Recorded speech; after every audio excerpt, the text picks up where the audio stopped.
ciertas propuestas que ahora se están discutiendo, lo que pretenden hacer es volver a la sola discusión de salarios mínimos en el ámbito de los consejos de salarios, lo cual redundaría en un notable empobrecimiento de la negociación y también en una circunstancia que muchas veces no se tiene en cuenta, y es que si no se negocian condiciones de trabajo, si no se negocian ajustes generales a las remuneraciones, además de los salarios mínimos, en algún otro lado va a haber que negociarlos. Y se va a tener que negociar a nivel de empresa o a nivel de rama de actividad, pero sin intervención del Poder Ejecutivo, y lo que se estaría haciendo en definitiva es multiplicando los ámbitos de negociación. Entonces, la negociación de un consejo salario, salarios mínimos, llevaría 3 meses, 4 meses, como actualmente lleva, con la consiguiente conflictividad, y una vez que se terminara con esa negociación de salarios mínimos, habría que ir a otra negociación colectiva, sin participación del Estado, como se pretende, para negociar el resto de las condiciones de trabajo, para negociar el resto de los ajustes a las remuneraciones de las personas que ganan por encima de los mínimos. Por lo tanto, otros 3 o 4 meses más de negociación con más conflictividad. En definitiva, el que pierde es la sociedad toda, pierden las empresas, porque tienen que destinar mayor tiempo y mayores recursos a la negociación. Una negociación que ahora está muy concentrada en 3 o 4 meses, termina luego desarrollándose en un periodo mucho mayor. Por lo tanto, yo lo que diría es que la pérdida es para el conjunto, es para la práctica social de la negociación colectiva.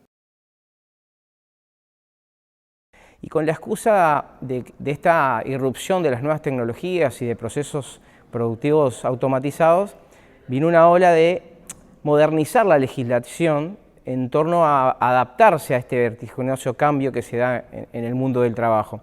Y lo que ha sucedido es que con esa excusa de modernizar las leyes laborales para ajustarse a la dinámica de cambio y de la irrupción de la tecnología, lo que han logrado es flexibilizar todo el marco regulatorio, que como resultado final ha hecho una hiperflexibilización del trabajo.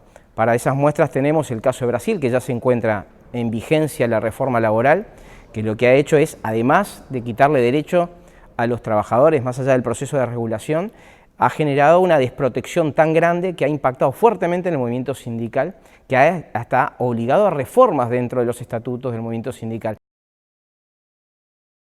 Tendiendo fundamentalmente a la individualización de las relaciones de trabajo, poniendo cortapisas a los derechos colectivos, a la negociación colectiva. Ese modelo, indudablemente, ha causado admiración en los sectores conservadores del Uruguay y fundamentalmente el sector empresarial. Estas reformas de nuevo cuño llevan a un retroceso y a un cambio en lo que había sido los últimos 15, 20 años. En materia de mejoramiento de derechos, protección de los trabajadores, protección de la actividad sindical, etcétera, etcétera, ¿no? Bueno, si miramos los dos periodos que conocemos, donde ha habido crecimiento económico y consejos de salarios, es clara la respuesta. Tanto al salir de la segunda posguerra, cuando tuvimos un auge de crecimiento, de industrialización, como en la década reciente, los consejos de salarios fueron de la mano, acompañaron un proceso de crecimiento económico muy fuerte, y son los periodos donde en la historia del Uruguay se constata una mayor reducción de la desigualdad. Entonces la respuesta es muy categórica. En contextos de crecimiento, los consejos de salarios efectivamente son una herramienta distributiva muy potente y ha resultado así. Hoy uno analiza la situación actual y ve con cierta preocupación, o sea, desde los trabajadores por lo menos vemos con cierta preocupación algunos planteos que pretenden de alguna manera retirar un poco al Estado de su intervención en estas instituciones del mercado de trabajo, volver a algunos mecanismos desregulatorios que claramente ya vimos lo que pasó en los 90 y no queremos volver a ver esa película otra vez, ¿no?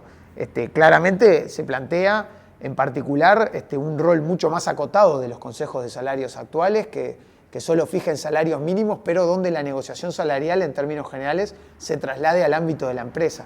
Y eso sabemos que tiene un impacto de dejar por el camino un conjunto muy amplio de trabajadores, en particular los más vulnerables y los que tienen organizaciones sindicales más débiles, que no van a tener mecanismos de negociación salarial y que podemos prever el salario real se va a estancar, ¿verdad? Va a aumentar la desigualdad salarial en la economía y seguramente va a haber una apropiación mucho mayor del excedente económico por parte del sector empleador, como ocurrió en el pasado. Por lo tanto, desde el PIT-CNT, desde el movimiento sindical, consideramos que es una etapa importante donde hay que hacer una defensa con mucha convicción de los consejos de salarios, del proceso de negociación colectiva, del aumento del salario mínimo nacional, de que tiene que seguir expandiéndose, porque justamente más allá de que este mecanismo pueda requerir ajustes y pueda perfeccionarse como cualquier otro vamos a decir, otra dimensión de la economía, nos parece que es la garantía de que el futuro crecimiento económico que podamos construir en el país efectivamente se derrame hacia el conjunto de los trabajadores, ¿verdad? Hacia el conjunto de la población y en particular hacia los sectores más desprotegidos, más débiles. Y la tercera forma de flexibilidad, y que se dio mucho en la década de los 90, es la flexibilidad, lo que se llama, que llamamos nosotros los sociólogos, la flexibilidad velada. Es decir, sin modificar las leyes, buscando mecanismos de su aplicación que lleven a que en realidad no funcionen. Por ejemplo, los consejos de salarios se dejaron de convocar. No se derogó la ley de consejos de salarios, pero se dejaron de convocar, por un lado. Por otro lado, el salario mínimo se llevó a niveles casi testimoniales. Nadie puede vivir con el salario mínimo. Entonces, con estos dos mecanismos, en realidad lo que crearon fue que todo se regulaba por el mercado. De alguna forma, digamos, y todo ello sin diálogo social. Entonces, esto generó, primero, una muy fuerte desaliento en los sectores populares, generó a su vez este enorme espacio de tipo de capacidad de decisiones absolutamente arbitrarias, a veces los empresarios, generó un crecimiento enorme de trabajadores informales, de un sector de informalidad muy fuerte, generó también, y es muy importante, de forma muy importante, como efecto indirecto, digo, fuertes inmigraciones. La gente, ¿y por qué la gente se iba del país? Porque de alguna forma la gente pensaba que el Uruguay no era viable. Entonces, bueno, si esto no funciona y no vemos ninguna punta, bueno, me voy.